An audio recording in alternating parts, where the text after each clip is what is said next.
amado Padre Rosimar, nosso querido pároco, zeloso, dedicado aos seus trabalhos, queridos catequistas e catequizandos, comunidade dos surdos, povo de Deus aqui presente, queridos internautas que acompanham esta Santa Missa, especialmente os idosos, doentes, pessoas que já não podem mais se dirigirem à igreja para a Santa Missa, em razão da precariedade do seu corpo, da sua saúde.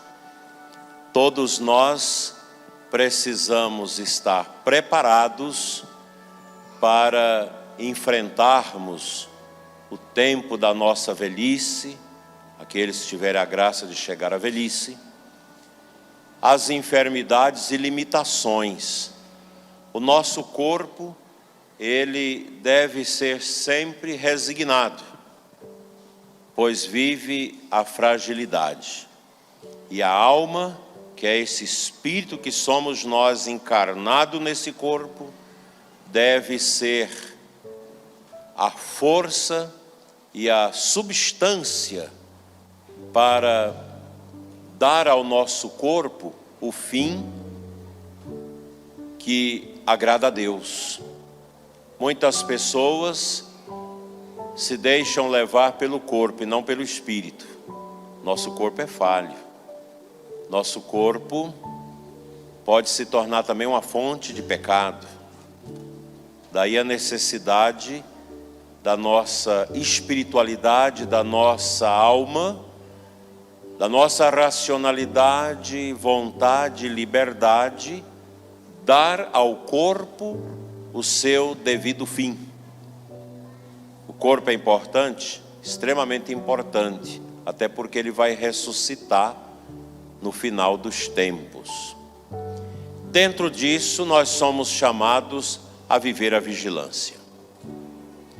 Porque não é o corpo que peca, é a nossa alma. Se o corpo descamba para os pecados capitais, para os vícios, a culpa não é do corpo, mas é da alma inteligente, que olhando para Jesus, que é o centro da nossa vida, sabe dar um direcionamento de sabedoria à maneira de viver.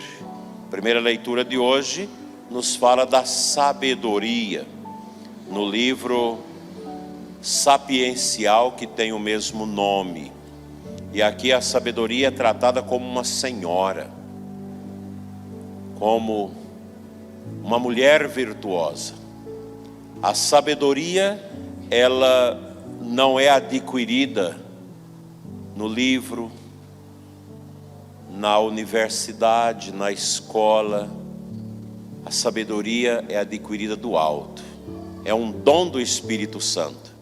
Para vocês que hoje recebem a crisma, a sabedoria é um dom do Espírito Santo, é um carisma do Espírito. A sabedoria nos ajuda a fazer os diagnósticos da nossa vida espiritual. E um cristão, um bom católico, deve ser como essas virgens prudentes do Evangelho de hoje, que vai ter sempre na sua ânfora o azeite com fartura.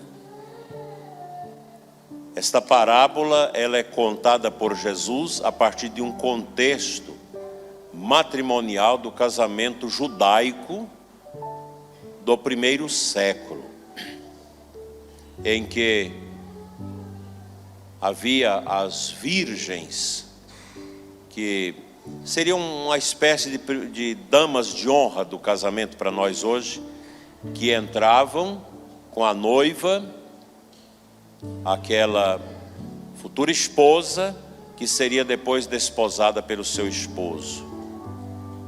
Então a parábola é dentro desse contexto.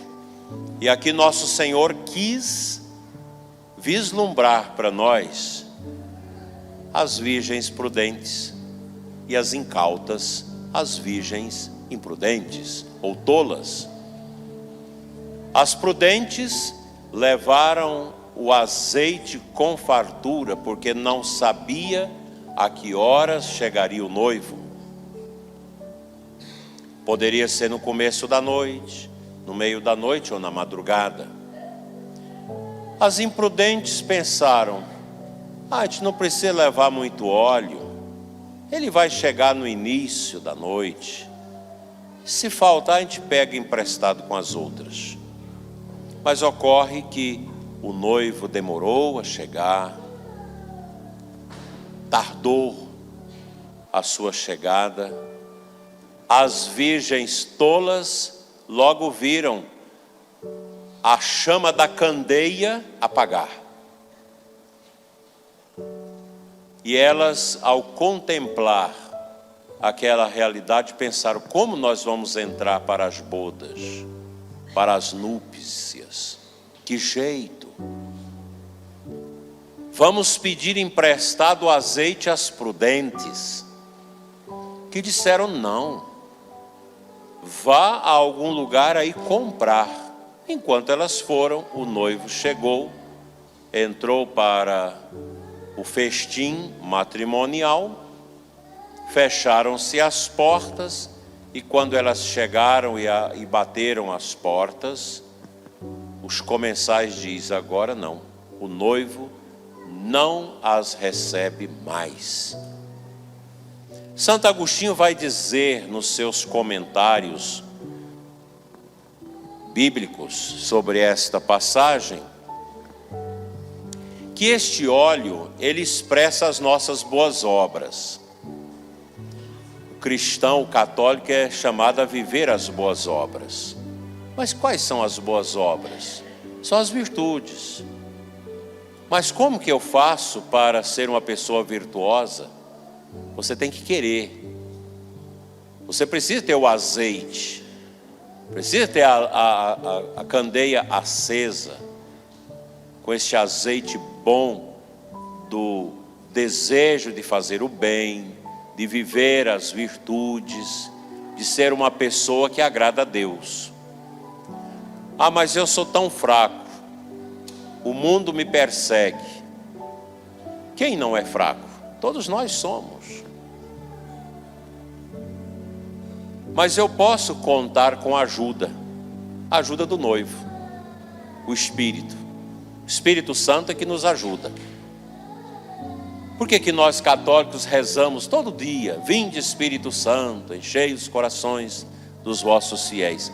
Porque nós sabemos que somos fracos, que somos incompetentes, humanamente falando, para alcançarmos a graça, para fazermos a vontade de Deus. Eu preciso da ajuda de Deus. O bom católico está sempre com a ânfora do azeite cheia de boas obras, de boa vontade, fugindo aos vícios, fugindo aos palavrões, fugindo à ignorância, à brutalidade, às tentações da comida, às tentações do sexo, da pornografia. Uma pessoa pornográfica, ela perde o azeite, perde totalmente.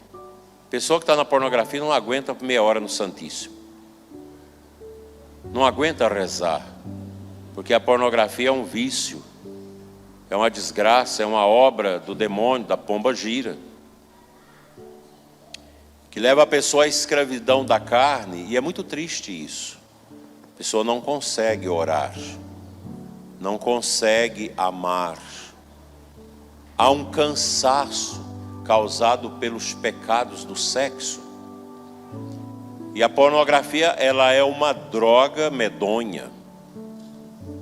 A pessoa encegueirada nisso vai perdendo o elan, perdendo a graça de rezar, passa a ter preguiça de vir à missa, durante a missa é abrindo a boca o tempo todo, é dormindo, não consegue lembrar um canto que foi cantado na missa, não consegue lembrar o evangelho, porque a mente está totalmente obnubilada pelo pecado. Fechou. Não entra a graça. O azeite secou. A candeia queimou o pavio. Não tem mais luz. Assim é o católico que não vigia. Que não vigia no seu casamento, no seu trabalho, que não vigia na sua família, no relacionamento com os outros. Falta de vigilância. Vigiai e orai para não cairdes em tentação. Isso é muito difícil. Não é fácil adquirir a fortaleza dessa vigilância, mas não é impossível. Se nós, bispos, sacerdotes, que temos mais oportunidade de ler essas coisas, se nós caímos, se nós também somos fragilizados, imagina as pessoas que às vezes não têm um conhecimento mais profundo da Bíblia, precisa vigiar. É claro que na paróquia nós temos pessoas analfabetas, que são mais santas do que o Papa, mais santas do que qualquer cardeal da igreja. Eu acho que minhas duas avós, a materna, Dona Benedita, e a paterna, minha avó Dorvina, as duas são bem mais santas do que todos os bispos e cardeais que eu conheço. E mais santas do que os padres que eu conheço. Pessoas que realmente foram massacradas pelo sofrimento da vida e nunca perderam a esperança. Nunca deixaram de rezar. Simples. Uma era analfabeta. Mal sabia escrever o nome, porque meu avô tinha o nome dela escrito, colocava na frente e ela ia copiando o nome. A outra sabia ler e escrever. Mas pessoas muito simples, orantes, extremamente honestas, extremamente amorosas, extremamente respeitada pelos filhos. Porque a autoridade espiritual vem do azeite. Se você tem azeite na ânfora, a candeia vai estar sempre acesa. E esse azeite é as boas obras. Pessoas que não pecaram por pensamentos, palavras e obras, viveram essa beleza da fé, como mãe, como esposa, como viúva, no sofrimento, na dor, mas ali na esperança. Nunca deixou de esperar pelo esposo eterno, que é Cristo. A santidade vem daí. E a santidade, ela vem de uma conversão permanente. Fazer a crisma é receber o Espírito Santo para você nunca perder o caminho da conversão. Conversão no latim, cordare, dar o coração. A quem? A Deus. Nós precisamos muito pensar numa virtude de Nossa Senhora, que o Espírito Santo desenhou no coração dela, e também de Jesus, a humildade. Cristo é Deus. Deus não tinha necessidade de encarnar num corpo nosso, de sofrer, de ser pregado na cruz. Deus morrendo na cruz, derramando seu sangue. Jesus não tinha necessidade disso, mas é a humildade de Deus, que desceu da sua condição divina para assumir a nossa precariedade humana. E Nossa Senhora da mesma forma. Uma menina pura, Eu não sei se Nossa Senhora sabia que ela era imaculada, mas eu penso que ela rezava muito a Deus agradecendo por não ter as tentações que uma jovem tem. Até porque naquele tempo, no mundo judaico, muito sério, as famílias muito corretas, aquelas mães como Santana, que foi a mãe de Nossa Senhora, que tinha a ânfora cheia de azeite esperando por Deus, pelo Messias, as meninas eram muito recatadas e ensinadas nos seus deveres femininos e longe das tentações e das coisas mundanas. Mas Nossa Senhora era diferente, porque ela não tinha maldade no coração, porque ela é imaculada. E a Virgem Maria, ela é carregada pela humildade. Ela mesmo, quando reza o Magnífica, diz: humilde serva, a humilde serva. Isso não é fácil, que eu estou falando para vocês que eu não vivo. Estou tentando. Que a coisa mais difícil é pregar. E eu tenho que falar para vocês que o que eu prego para vocês não significa que eu vivo isso tudo, não. Estou pregando primeiro para mim, que sou miserável pecador. Muito miserável, mais miserável que quase todos vocês aqui. Não é fácil entrar no caminho da perseverança e da vigilância. Vigiar pelo Senhor que vem. Tem tanta coisa que suja a candeia, que apaga o fogo da lamparina. O mundo. Se o Espírito Santo sopra em nós os dons, humildade, as virtudes, a vigilância, o mundo sopra em nós a desgraça, o pecado, a miséria. O mundo é perverso. Não é à toa que Jesus fala: o mundo jaz sob o poder do maligno.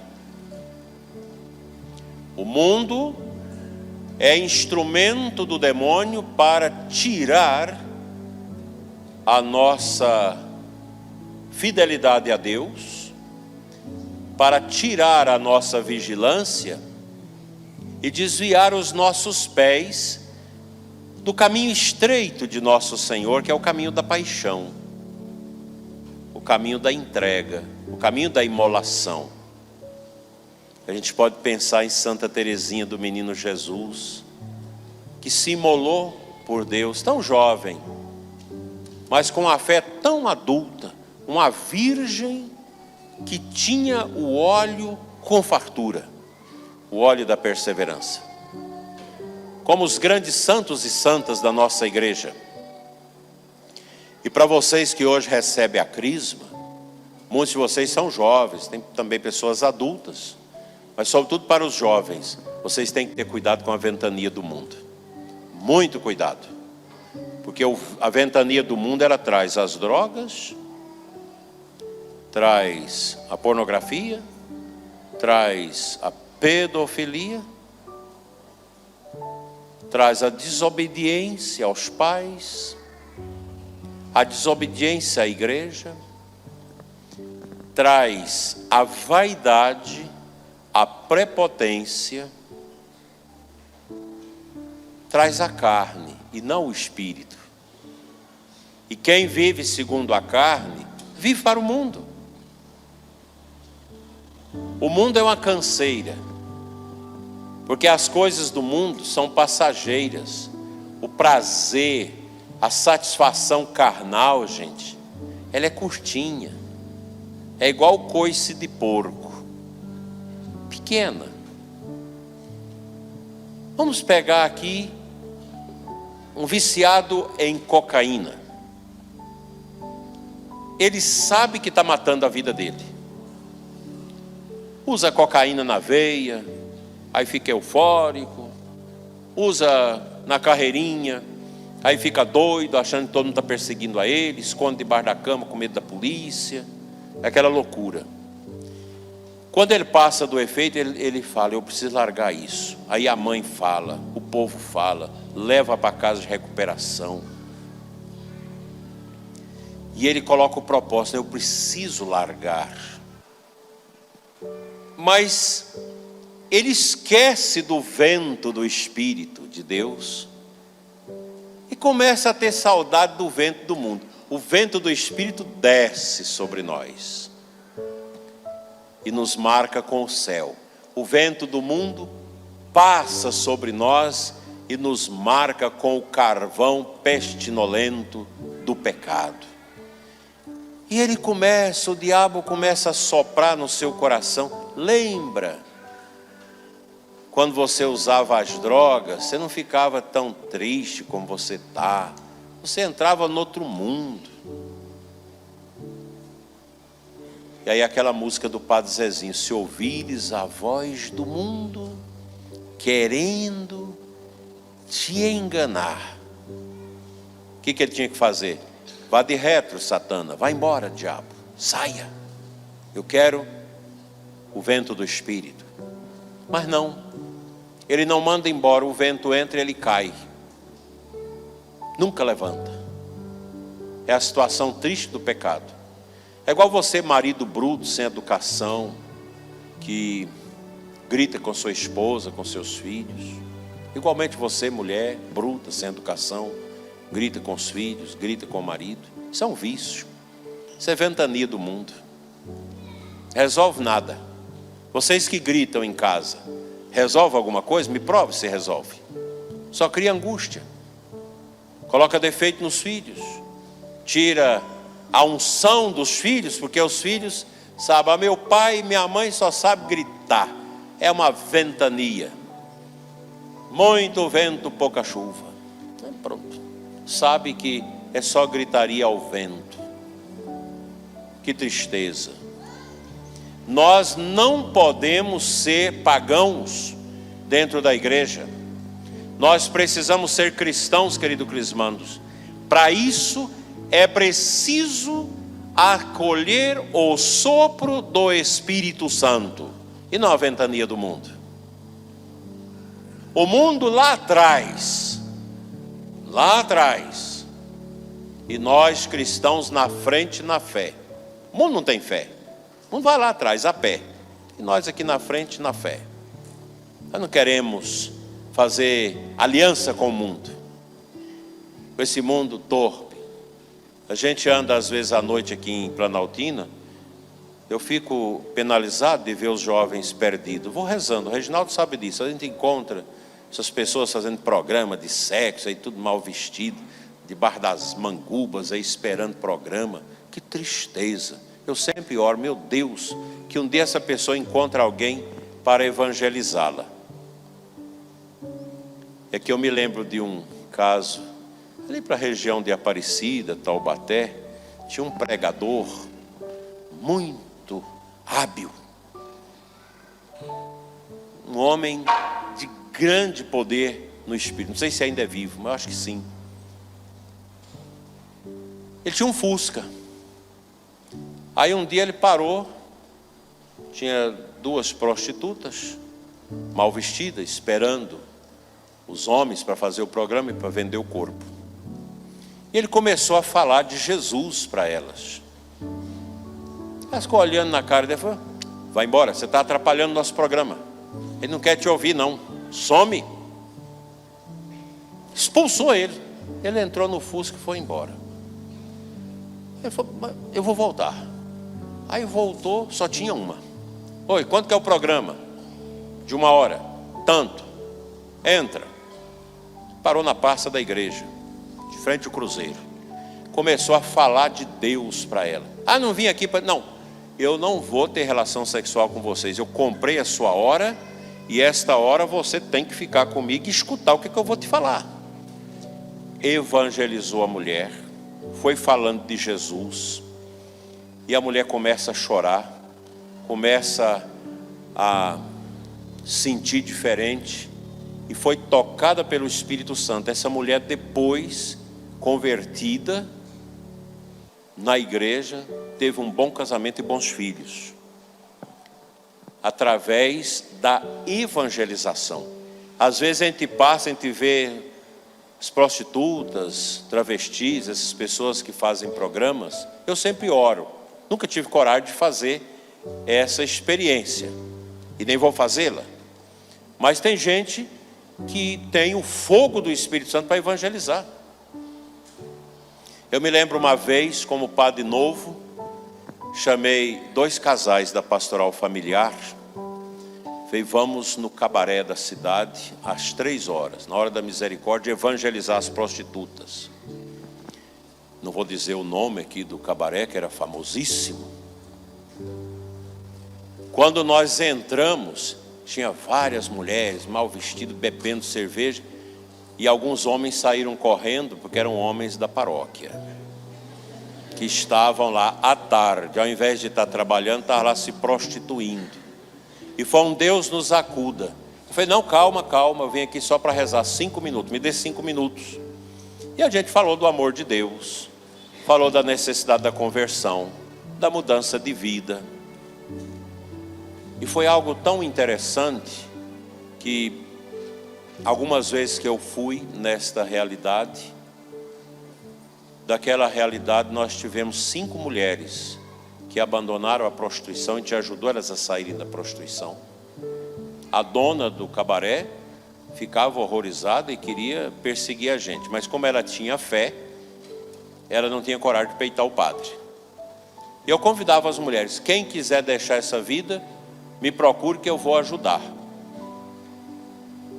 E assim, 5 mulheres saíram, casaram, muitas ainda vivas, hoje vivendo bem com seus maridos.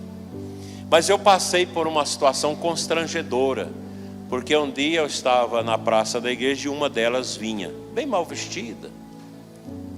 Padre, eu preciso falar com o senhor, senta aqui no banco da praça. Fui evangelizando e ela fazendo o processo de sair da prostituição para ingressar na sociedade e ser uma pessoa livre disso. No outro dia, 3 mulheres da paróquia foram no bispo para me denunciar que eu estava namorando com prostitutas na porta da igreja. É a hipocrisia de quem acha que é santo, de quem acha que está com as candeias acesas e com as ânforas cheias de azeite, e não está. Por isso que na igreja não há lugar para o orgulho. Quem é orgulhoso, quem é fariseu, pode ficar na igreja, pode morrer na igreja, mas nunca vai ter a santidade. No meu seminário menor tinha um seminarista caxia, que sentava no primeiro banco, o tempo todo olhando para trás, para saber quem não vinha na oração, para depois ele criticar. Resultado, deixou o seminário depois, nem sei onde anda, e nem fé tinha. Fariseu. O fariseu não vinga, porque o cântaro dele não tem o azeite, a água viva de Deus. A candeia dele parece que está acesa, mas está queimando o pavio, está apagando. Vigiai e orai. Esse é o caminho nosso, o caminho de uma conversão permanente. Vocês que recebem a crisma, esse óleo que a gente recebe na crisma, aquela oração bonita que a gente vai fazer, é para animar a nossa alma na vivência dos dons batismais. Que coisa linda e profunda. A crisma é como se ela tivesse aumentando a força da veste que nós recebemos no batismo, para nos embrulhar na graça de Deus, do Espírito Santo, para nunca pertencermos ao mundo, para nunca ficarmos sem o azeite da perseverança, das boas obras. Eu espero, meus irmãos, que este evangelho, que esta mensagem de hoje nos ajude a pensar: como eu estou me preparando para a morte? Como eu estou vivendo nesse mundo para entrar na celestial glória? O mundo não está fácil. Nós estamos caminhando para uma coisa aí que a gente não sabe como vai ser. Nós não sabemos como será até a condição do alimento no futuro. Se vier uma guerra mundial, se vem tudo isso, como que a gente vai fazer? Nós precisamos treinar para isso. Plantar o nosso quintal. Aqui eu vejo muitos quintais enormes, só tem cisco, timbete e erva daninha. Não tem um pé de jiló, não tem um pé de quiabo, não tem um pé de mandioca.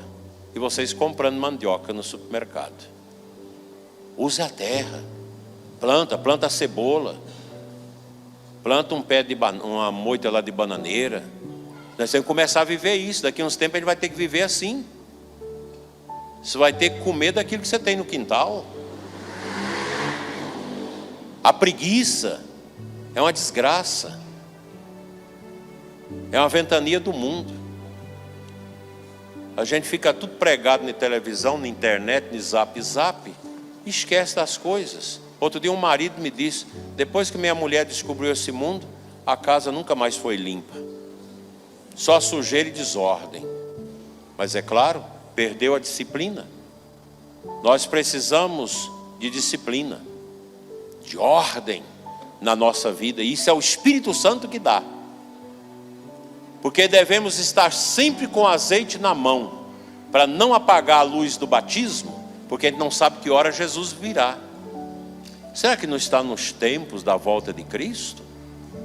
Às vezes eu acho que sim, às vezes eu acho que ainda vai demorar um pouco. Às vezes eu fico fazendo as contas. Mas parece, Padre Rosimar, que a gente está indo para esse tempo. Então o que a gente precisa? União na família, gastar menos, economizar todo dia energia, água, plantar o quintal, ter as coisas de comer ali no quintal, economizar shampoo. Para que comprar um shampoo caro se você pode comprar um shampoo mais barato e fazer a mesma coisa? Se agora o arroz, como lá em Formosa, estava 18, está quanto agora? 32, Reginaldo? 32. Você vai caçar outra coisa. O macarrão picado sai mais barato, compra o macarrão picado. A carne tal está cara, você é sábio, você é cristão, você vai comprar uma carne mais barata. Na quarta e na sexta você não vai comer carne, vai fazer penitência, vai economizando. Você economiza R$2 aqui, 3 ali, 4 ali, 5. No final do mês, poxa vida, economizei 300 conto. Em 10 anos dá R$30 mil. Os tempos são difíceis. Para que comprar um sapato tão caro, se um sapato mais barato dura mais do que aquele? Para que comprar roupa de marca, essas coisas tão caras? Se você mandar, às vezes, a costureira fazer a roupa, fica mais barata. Ah, mas eu quero ter a etiqueta. E etiqueta não leva ninguém para o céu. Etiqueta não enche barriga.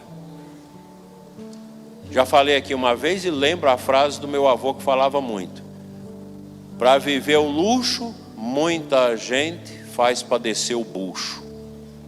Tira da boca para viver o luxo. Isso não é certo, não. Quem é de Deus vive no sopro do Espírito. Vive a pobreza, vive a simplicidade. São Paulo diz, sei viver na fartura e sei viver na penúria. Nós temos que preparar para isso. As coisas no mundo não são muito promissoras. A gente tem que aprender. Se você, eu quero reformar minha casa porque meu cunhado reformou a dele. Mas precisa? Não. Aguenta mais 2 anos, economiza 2 anos, depois você pinta. Eu quero trocar meu carro.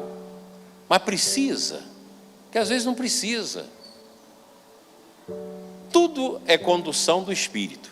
Quem é do Espírito Santo, organiza sua vida. Eu conheço pessoas que vivem do salário mínimo com vários filhos. Eu perguntei uma vez para um casal, como é que vocês conseguem viver? A graça de Deus. A gente vai aprendendo a viver. Economizando, tendo paciência. É assim. Tem gente que não tem paz, tem dinheiro e não tem paz. Tem gente que é pobre e tem paz. Porque tem o Espírito Santo. O sopro do mundo é consumismo, é gastação, é isso, é aquilo, compra isso, compra aquilo.